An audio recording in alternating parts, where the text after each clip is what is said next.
An invasive tree, well really it's a small tree, and it's known as the Bradford pear.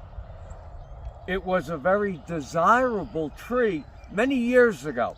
Lots of people planted them. But what happened is they're reseeding all over, and they're threatening native plants.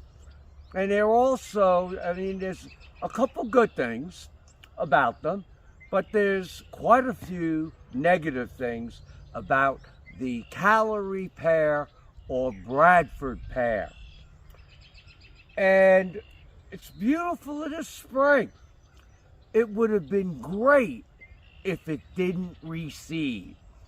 It produces, or many of them produce, thousands of pear-like fruit.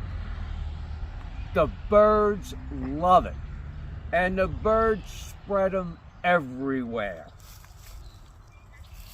Another problem with this tree is it is subject to wind breakage and snow breakage. So where the branches come in contact with the trunk and you get a heavy snow, or if you get a heavy rain and there's lots of leaves, these trees break. I remember Pennsylvania 20 years ago, there wasn't a single standing Bradford pear. There was ice and snow, and they all were crushed to the ground. You know, one redeeming quality about this plant, well, maybe there's two. It's beautiful in the spring, and the honeybees love them. I don't see many honeybees right now, but on some of these, there's a lot of honeybees. And the other thing with this tree, the fragrance is not the best.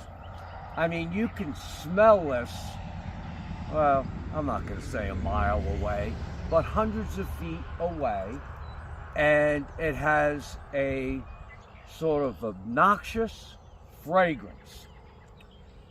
So, Pennsylvania, Ohio, South Carolina are just a few of the states, and there's probably more, that have banned this tree. Other states, and maybe including the ones I just mentioned, will give you a replacement tree, and you have to look this up online, if you remove this tree from your property. A problem that my farmer renter has, Chris, with this tree, is it's called a tire killer. So if you take a rotary or a brush hog that's behind the tractor, or some of the other types of mowers that are in front of a skid loader, and you mow this, it's very difficult to mow it right to the ground.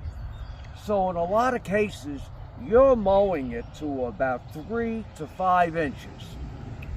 And it's got a point on where it's been cut from the ground. And when you take a tractor tire and you ride over it, it's called a tire killer. And for those of you who might know, tractor tires can be very expensive. So when I remove this tree, and really we have about 100 of them here, they're this way, behind me, down the hill. The only way to really remove them, if they're young, you can remove them with a loppers or a handsaw, but what you have to do is almost dig around the base of the Bradford and then cut it so it's below ground. Or with a chainsaw, you have to dig around the base And I use, it's not a completely indestructible blade on my chainsaw, but it's a tough blade. It can handle a little bit of grit and gravel and dirt, but you've got to cut it below the ground level. The other reason you need to cut it very low is so it doesn't send up suckers, because it will send up suckers all over if you cut it maybe to 2 or 3 inches. Again, the good redeeming qualities might be the beautiful white flower or all the honeybees that carpet this tree, but all the negatives where it reseeds and spreads.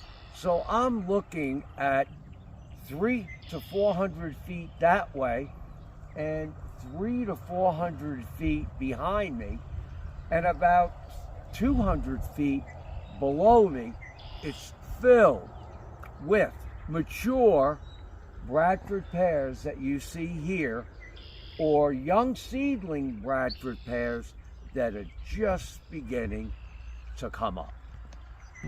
I forgot to add the worst thing, at least according to Mark, with Bradford pears would be the thorns. You really have to be careful.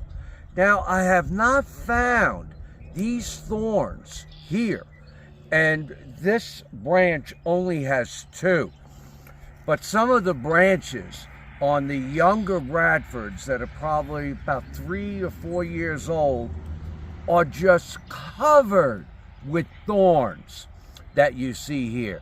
So when you're working around the Bradford or these wild pears, and the other thing I do want to mention, none of these were planted here. They all were from seedlings from the Bradford pear we had at the house. But these thorns are awful. And when I've worked around Bradfords trying to prune them or cut them, I've learned to really look out for these thorns, because some of the Bradfords on that side, they may have 250 thorns on the tree, and working around them is really difficult. So I usually wear a heavy-duty steel pants that for steel chainsaws. It really helps if for some reason you do something wrong with the chainsaw. It has helped to protect my legs.